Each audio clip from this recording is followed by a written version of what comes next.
Brittany Foley and Meg and MVS. and we're answering questions. Yay! This is gonna be a mess. I know, it's gonna not be. We're not built for this, but it's a good start. And you'll follow. Category is... Ba-ba-da-da! How the heck do you pick college rep in this day and age? In this economy. In this economy, because I remember back in the day that things were overdone and it was like, don't sing this song. Yeah. And is that still true in this year, No. 2024? No, No. you say no. I say no. I agree. And I say no because I think everything is overdone. I don't think Right. there's enough new material for The high school age the people. amount of humans that are in the Yes. industry. So Yes. nothing is overdone. I agree. Also, I was talking with the head of musical theater at Slippery Rock. Oh, very cool. The head of musical theater said it literally doesn't matter. Yeah. And what he cares about is, like, why did you do that? Does that mean anything I like to that. you? Like, Right. if you choose to sing Defying Gravity, Right, or on why? my own. Like, yeah. does that fit you? Does it fit the storytelling that you have Right. to share? That sort of thing. I love that Yeah. because it's so much pressure to think about what everybody else cares about. Mm-hmm. Just pick what you want to see. Yeah, you can't please everyone. No. They're already going to have so many preconceived Yeah. things when you walk in, Yeah, regardless, so just enjoy it. I love Oh, that. yeah, I like that. Yeah. Nice. That's the tip. All right, let's do another one. Another one. That one was from me, by the way. Okay. So now we'll do a friend question. Oh, I like this. My voice shakes a lot from nerves when I sing. How do I stop it? I feel that. That used to be me back in the day. Hit it. Well, I think it's about locking into your placement, like Mhm. feeling so in your rehearsal, getting so into it and knowing exactly where you're sending the sound and having the support, the breath support. So Yes. for me, I learned in my day that I have to do some sort of core exercise before like an audition or performance that makes me nervous because I can much more easily lock into my core Yeah. if I've done like a plank or push-ups or something. I don't know. I love that and agree completely. Yeah. I feel like I need to do like breath work. Like Mhm. I forget to breathe and that's what makes me shake. Shake, yeah. Like I get so, everything gets like really high. Tense. Yeah, yeah. And so any sort of like breath work or even just like standing and holding Definitely. my mechanism, that helps me. And if there's something you do in every like lesson, like I always do my like shh Yeah. exhale. So if I do that right before a performance, it kind of tricks the brain, I think, a little into like, oh, this is fine. Yeah. It's just And a I think lesson, it's fine. the more you do it, the more you Yeah. audition or do whatever scares you, the easier it is. Yeah. So It's shake not a lot. fun. Yeah. Shake a lot. Shake through it. That's good. Oh wait, I love this one. Have you guys ever done a musical together? Yes. Thank you. Yeah, we Have have. you done more than one? Hairspray. Hairspray. Where Mary Kate was Penny Pingleton. I was Penny Pingleton, I and was- Meg was Amber Von Tussle. We were not buddies, We were not, but we that's had a lot of okay. fun. Yeah, that's funny. Yeah. Wait, so we did that. Did we do anything else in school? Not in school. And then we did Broadway We Dreams. did Broadway Dreams audition. Magic to Do. I was definitely not in that number. I probably wasn't either. It's fine. Wow, I feel like there's been so many more, but I feel like Hairspray was so special. It was Yeah, like it such a special cast and a Broadway's process. Jordan Dobson. Broadway's Paige Paige Smallwood. Broadway's Angel Segal. And Broadway's Angel Segal. Everybody was in it, and it was like our whole friend. Everybody was Yeah. such good pals, and Yeah. the vibes were great. And it was right before an election. It just felt very like healing to Yeah. do a good show like Yeah. that. And it was kind of like our last. I feel like It was our everybody kind last. of left. Yeah. For Then our we like senior year. went abroad. And, well, I Yeah. feel like studying abroad, we were in class so often. It felt like we were doing shows. Somebody Yeah. cast us together.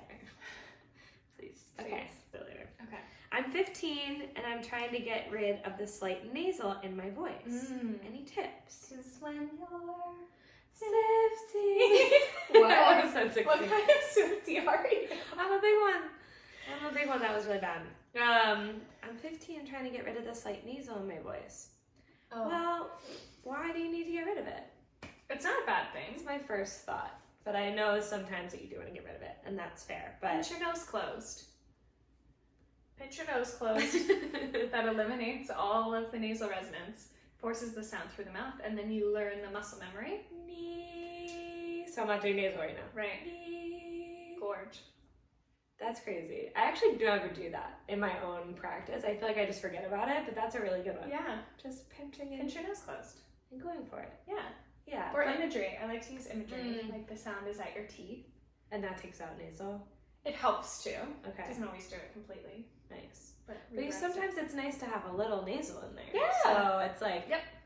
I like also, my big thing recently has been audio recording yourself and listening to it back. And like, when you feel in the moment, sometimes isn't really how the sound's coming out because we can't really hear ourselves in that way. Yeah. So Not meant sometimes to. listening yourself back and being like, was that really as nasal as I fear? Yeah. Probably not. I feel like that gets me in my head so much. Listening to yourself? Yeah, but I love that works for That's you. so funny. See? It's like, throw it at the wall, see if it works, and if it doesn't, just move, Yeah. Like even filming self-tapes and then editing Oh, them, I'm like, it's horrible. should I redo this whole thing? It's horrible. I like be like, why did I twitch my eye at that second? I mean, it doesn't matter. Yeah, it doesn't matter. Nothing matters. Nothing matters. Nothing. This is good coffee. Oh, thank like you. it. I'm so glad. It's from Whole Foods and my percolator. I love it. Love that. All right, I'm gonna read this really quick. Helping people find a musical theater style versus losing their unique sound quality. So to go further, it's like I feel in our contemporary musicals, we have a lot of the same style. It's a lot of high mixing and belting that requires certain techniques to achieve that sound. But I, as a teacher, don't want to make everybody sound the same, cookie cutter. Yeah. But then sometimes you do need to drop other things you're doing with your voice in order to do this in a healthy way. Yeah. Mic drop. That's a tricky one because It's tricky. Yeah, you're right. You glad don't it's want to tricky. strip everybody, but the way that musical theater is written is all the same. Yeah. It's all very forward, pingy, bright spell. Yeah. Yes. Like everything is mixed spell. It's crazy. Every show. Every show. So I would say in that case, it's not specific to the song or the style, but cross train. Ooh. So like, yes, learn that skill. Yeah. But also Sing what makes. sing Golden Age. Sing something that is like completely opposite to kind of figure out where you sit in both. I like that. Cross training. It's Yeah. important in so many different ways. Yeah. Yeah. What would you say? I'd say the same thing. I'd also think that it's okay as an exercise and a lesson to do what you need to make the sound healthy and come out in a way that feels satisfying. And then you can always kind of go back in and play with the style a little bit. So if you're working on like World Burn, I feel like it's such a good example of like it's on our We Hate This Song list. We didn't even talk about that before. But we're gonna make one. I know, like, okay, it's Dead Ma, it's World Yes. Burn. But those songs just require you just kind of have to embrace the style a little bit, I think. And then Renee Rapp, I mean, her version is so different than Taylor Louderman's, and they're all equally fantastic. Yeah. I think then you go back in and play with the style. Love that. Is my thought. I love that. What do I say? What snacks do you eat when you're teaching? I make a smoothie. A smoothie! And I have like a whole thing of liquids. I have like 2 Your waters, night a drinks. coffee, and a smoothie. And so I'm like, the whole lesson, Sipping. I'm like picking different drinks. I like that because it's probably so hydrating too, and that's all Yeah. we need is when we're teaching for like 9 hours straight. Yeah. You need But you can't be like crunching. right, So you can eat during the lesson, it's just liquid. right. Wait, that's smart. Yeah. That's really smart. I haven't really found my way in yet. I Yeah. haven't found it because then you have to be really careful what you're eating and Right. at what time. But it So also that's has to be sweet. sustainable. Right. Veggies are great, like hydrating vegetables or salads, I find. But Whoa. can't really eat that during No. Could you imagine? do that like Just in saying, the break. same for me. It's fine, it's fine. Okay, here's a good one. This is still for me. Okay. Clearing your throat chronically is not great. Yeah. But I find singers resist that a little bit. please stop clearing your throat. And my okay, so my question is, that's just a statement. That wasn't even a question. But the question is, like, when you have somebody who's clearing your throat chronically, where do you go first? Because for me, I say drink a sip of water first. Try to do that first. But what kind of things do you do with a chronic? Well, it depends on why it's chronic. Yeah. Is it like an anxious tick? Mm-hmm. Or do you have like legitimate phlegm? Right. Legitimate phlegm. Yes. Not legitimate. Not fake phlegm. Not fake legitimate phlegm. phlegm. Real phlegm that's like from reflux, or it's from what you just ate, or right. Like, is that something that needs to be addressed? Yeah. So I think bringing it up, identifying why we're doing it. If it's a nervous thing, that's so fine because we can retrain the brain. It's going to take a while. Yeah. But if it's something that is dietary, then we need to address that. And yes. That's the worst. Yes. The worst. Yes. Or I'll tell students to take a sip of water, gargle, and swallow. Ooh. Okay. Because that will help with the phlegm more. That'll take it away. Wow. Okay. I'm gonna use that. Copy paste. Copy from paste. Megan. Yeah, definitely. Because I think sometimes we think that we need to do it right before. I used to do that too. I mean, I think we've all done these various habits, but over time, it's just going to cause more fatigue. Oh yeah. And more phlegm. Yeah. How do you get over comparing yourself to your talented friends? Oh, it's so real. It is so real. Apples and oranges. Yeah. I think getting into that mindset of like you have your set of skills. Right. That's it's phenomenal. Wonderful in its own way. That I don't have. And vice versa. And vice versa. I love having talented friends because you get inspired. You go see shows more because you're seeing them do what they love to do, and it's like it's motivating and it's fun. This is kind of goes back to the other question. We haven't done that many musicals together, but we both did Sister Act in the same role, and that was really fun to like text Meg. Yeah, and like a couple years later, a year later or something. So it was fun to text Meg and be like, where did you place this part? Yeah. Or like, how did you do this quick change and have time to sip water? Yeah. So I think it's fun to have talented friends because then they're helping you, they help you and you help them and all that. That's kind of fun. Yeah, that's a great point. I like that. And it was so cool to see your production of Sister Act. Yeah. Oh my god, I should have done that. Well, yeah, like when I play it again, I'll do that. Yeah. She read this scene so differently. Yeah. That's so fun. Yeah. And like I've seen your bootlegs. Meg shared them all. I was like, oh my god, that's so cool. Like, just really fun. Yeah. Fun stuff. Fun stuff. But I know comparison can sometimes be, mentally hard too. And I think you gotta shift the mindset and make it a learning experience. Make you better. Yeah. How many students do you both have? Students you don't know. It changes every day. It changes. It's a constant flow. Yeah. I don't know. Well, you say your number because it's quite crazy. In a week, I teach 45 to 50 lessons. And like when you count your lessons, like 45 to 50, are you counting in increments of 30? Or like it doesn't matter if one's an hour, one's 30 minutes? I teach 40 to 50 humans. What the heck? That's wild. Yeah. I can't. The stamina that requires is out of or this the world. like lack of life. Right. Or like the fact that then you just go to bed immediately after. Literally, yes. But I find it's so much more stamina teaching than performing, than rehearsing, than anything else I've ever done. It's so much effort. Yeah. Because you're in charge too, and you're like steering the ship. So you have to be on in a different kind of way. Yeah, and it's one-on-one. You want, the whole thing to be a special experience. When I take a lesson, I find it to be the most like joyous hour of my month or whenever I can get it. Yeah, talk about meditation and like self-care. It feels like after a therapy session that went well and you didn't cry. Yeah, or you cried a lot. You cried a lot. So that I feel like the it's not like pressure, but it's like an honor, and it's like, and it's important. Like I don't want to be not on for you to have this special time. So it's a lot. I feel like I'm at like 30 students a week, which is insane because you just started. Yeah, Meg's Voice Studio. Right. Like they're my 3 months ago. So fun. That's crazy. Yeah, That's it's so crazy. fun. It's so fun to do the $20 lesson slots. I think that might be the highlight of my day.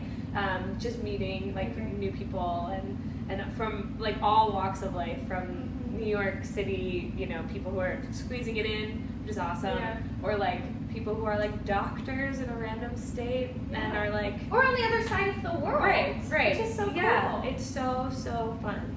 Yeah, the $20 are so fun, and they go so fast. Yeah, it's like, wait, I want to do this longer. Stay on. Yeah, it is so fun. It's okay. Well, this kind of goes along with the question I already asked, but going along with the like not having anyone be too cookie cutter, because we want to encourage like everybody's unique sound and unique voice. Yeah, but I get sometimes somebody who goes, my whole life I was in choirs, didn't really like do musical theater or whatever. Yeah. Very chorally trained, sounds great, but then comes in and wants to sing a pop song, like Chapel Roan or you know Billie Eilish or whatever, and they want that sound. And everything they do in the exercises and when they start singing the song is very much in that one style they kind of grew up in. So I feel like as I am always trying to get you into the style, but not take away those things that make you unique. What do you do in that moment? I think that choral singing is a style. It's a style, right? I don't know that it's necessarily unique to the singer. I think it's just all they know and what they're used to. Right. Okay. Yeah. So you can't really sing Chapel Roan. No,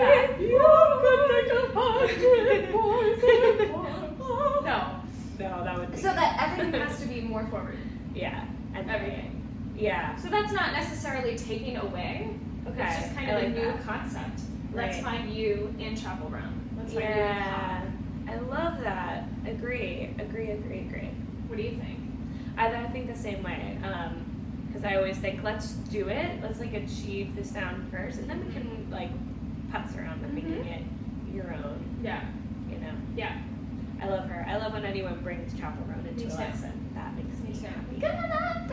Anything that's not Dead Mom. Well, let's talk about the songs that we can't stand. Yeah. And that's not to say you shouldn't sing them. Yeah, still bring them. It's just what everybody brings. I can't stand it. And they're annoying. Dead Mom. World Burn. World Burn. So crazy. Or Someone Gets Hurt. Someone Gets Hurt. Yeah, they're the same song. I do have to say it. Yeah. I love it. Yeah. But I'm sick of working on it. Anything Anastasia. Yeah. And it's a bummer. I think Anastasia is a perfect example of why we need more musical songs that aren't just a love song or whatever. Yeah. Like Anastasia is such like a powerhouse character with like cool range. Yeah. And I think that's why we're all obsessed with it. We all want to sing Anastasia. It's half my book. Yeah. You know, like and I get it. It's also great learning material for mixing. Yes. And building a song. Christy Altemeyer has like one of the most amazing voices, I think. I love listening to her, so I think like people listen to her and want to try that, and that's cool. It's not just like screaming, so that's really special.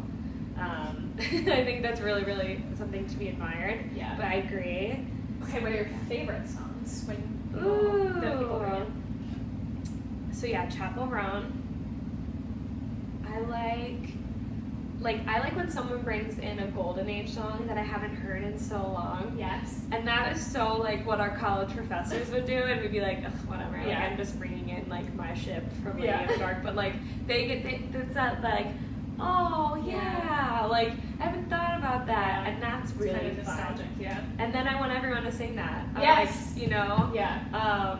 So that's cool. How Can I Wait was a song like that for me. Oh. That I brought to like a Brigadoon audition and no one knew it.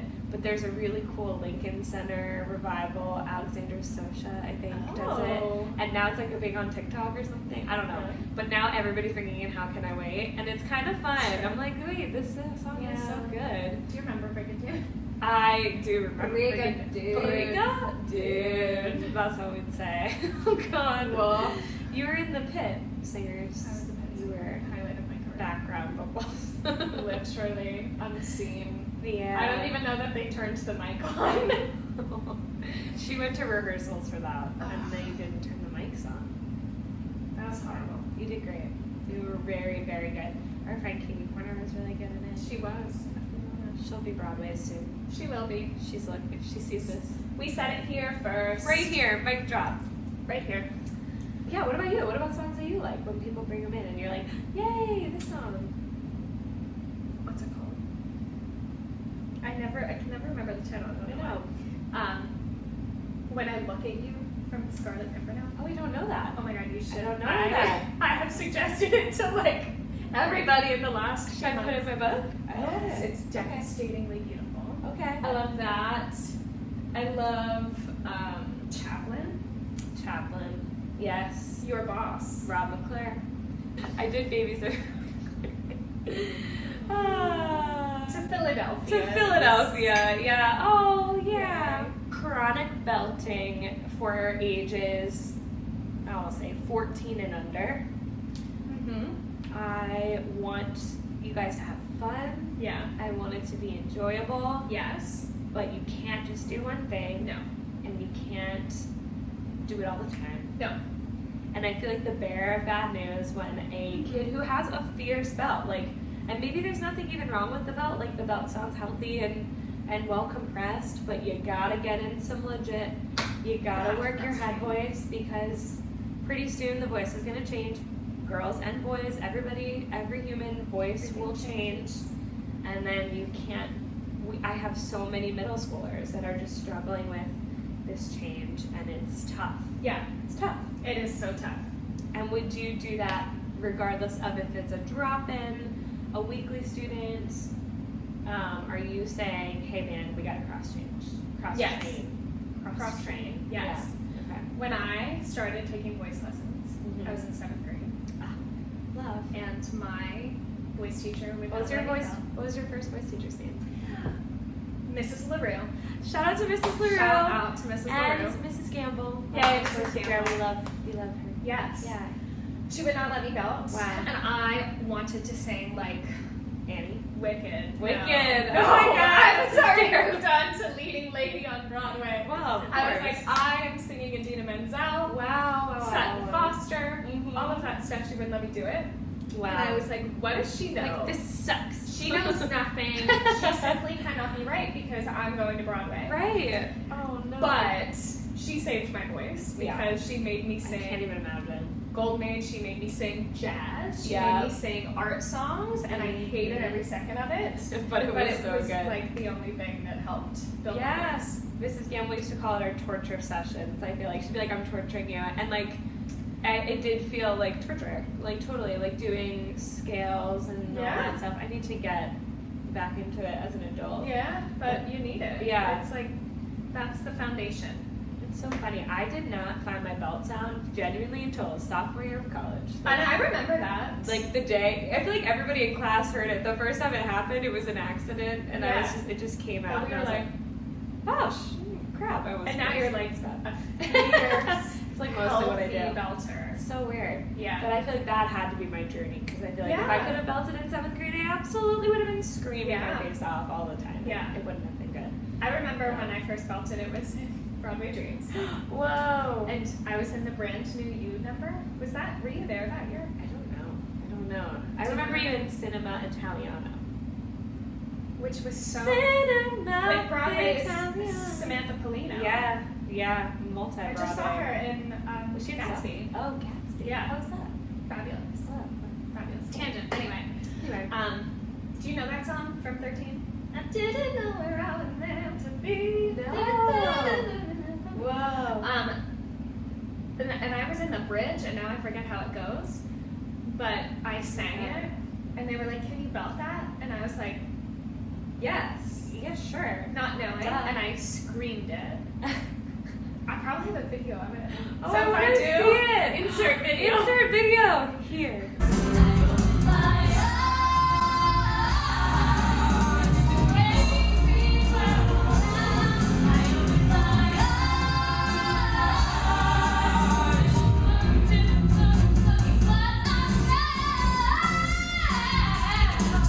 That's crazy. But it was so bad, and I did a riff that was like, Was it a solo? Was it a solo? It was a solo. Wow, that's huge. That's huge. At the Broadway. At the Broadway Dreams.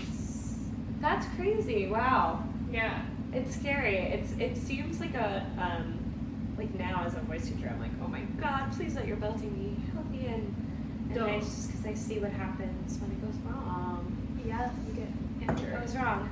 That's a good question on the fly. If you're watching this and you're like, how do I know if my belt is healthy or not? Oh, What do you do? great question. Does it feel easy? Does it feel good? like nothing? Does it feel like nothing? If the answer is yes, You're probably good. healthy. Yeah. If you If it feel doesn't, tight, tense, tired. strained, yeah. If you can't sing for more than 5 minutes, Yeah. probably go see a teacher.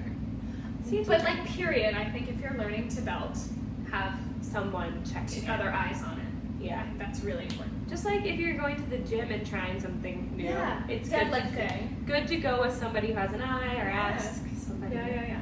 Because it's just too By the way, I much. made that specific. If you're learning to If deadlift, you're learning to deadlift, you your must voice. have eyes. You know, belting really is the deadlift of It's the deadlift of the voice. I love And that. we're gonna say that now. It's copyright Meg's Voice Studio. Okay, I'll be honest. Tongue tension? Ah, it's my favorite. Meg is thing to really talk good about talking about tongue tension. I'm gonna tell you right now, I have no idea about. if I have it personally.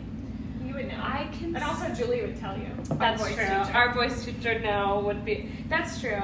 She actually did give me a tongue tension thing recently, but it was like, I didn't do that. But she was like, wait, I've never made you do that, and I said no. So I think I'm like developed maybe a little bit in my most recent trials and tribulations, hopefully. But I think I can tell when a student is doing something weird with their tongue, because like normally you just don't think. Like I say to my students, ideally you're not thinking about your tongue at all.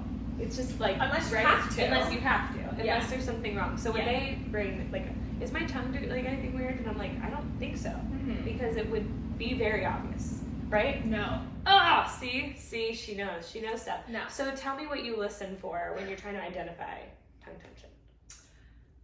Covered sound. Yeah, that's probably when I'm most easily able to identify it. Canoodled. Canoodle! Such a fun word to say. Canoodle. Can you do an example of it? I can't. Or Kermit the Frog. I don't know how to sound like Kermit the Frog. I know, I can't do it either. And then watching the tongue. Does it retract? Yeah. But tongue tension isn't always a retracted tongue. You can have a tongue at the front of the mouth and the back rising. Yes, That will I create hear the that. covered I hear sound. that. Yeah. But when in doubt, keep the tip of the tongue glued to the back of the bottom teeth or laying on top of the bottom teeth to overcorrect. Love that. If there's a really tense tongue. Do you do any like tongue out of the mouth exercises? All the time. Yeah. Yeah. Or like even like on a mix exercise, a wow. Yeah, that's not a in good my one. voice, but keeping it out of the mouth. Not that, but To not have obstruction of sound. I like that. Yeah. Definitely, I did seeing it more, so it's good to have stuff like that Yeah. to do it. I think with pop and like what people sound like now, and I think it all started with Adele with that like raspy sound. Oh god. I think that developed tongue tension in a lot of singers to kind of recreate that. Yes. Then I would maybe add that to my list of, oh god, I get scared. I get scared with the Adele stuff because it's very easy to get too tight, tense, too much distortion. Yeah. You see my basil plant? It's growing basil. That's basil? Yeah, I recently used like all of it, so now it has to Oh, grow that back. one. Yeah, I yeah, thought the it was top the other one. leafy one. I was like, No, that's just that Please basil. don't put that in your pasta, you crazy person. No, can you imagine? I'm like, Okay, rapid fire. Rapid fire. Favorite musical? Sound of Music. Oh. It's yours too, right? Yes. I or love Sound of Wicked. Music. Sound of Music. I have to, it has to be that. Yeah. Okay, favorite audition song? Life I Never Led. Yeah! Favorite meal? Oh god, that's so hard. I make a lentil like curry soup that's really comforting and good and Great, I love that. delicious. Favorite post-audition treat? Ice cream or a beer, depending on how I it think went. a beer. Depending on what kind. was a great answer. Oh god. We both. What's your favorite show you've ever directed? You've directed. What's your favorite show you've ever directed? Or worked on in some capacity? Music directed, choreographed. Mamma Mia. Mamma Mia. When did you do Mamma Mia? I did it fall of 2022. And you were the director? Music director. Music director. Yeah, it was in high school in Center City. Love that. Yeah, Mamma Mia is super fun. Yeah. That's a good show. Yeah. And it's gonna come to me. Come To me then. Oh, this will be a good question in your week. Is what's your favorite show you've ever seen on Broadway? Well, what I saw yesterday, Stuff's on Broadway. Yeah. Stuff's on Broadway. Oh my god. I want to see stand it. for Stuff's on Broadway. Yeah. I'm now obsessed. I want to go. All right. Thank you. Finito. Finito. Goodbye. That wasn't too bad. Bad? Why did you think it would be bad? I was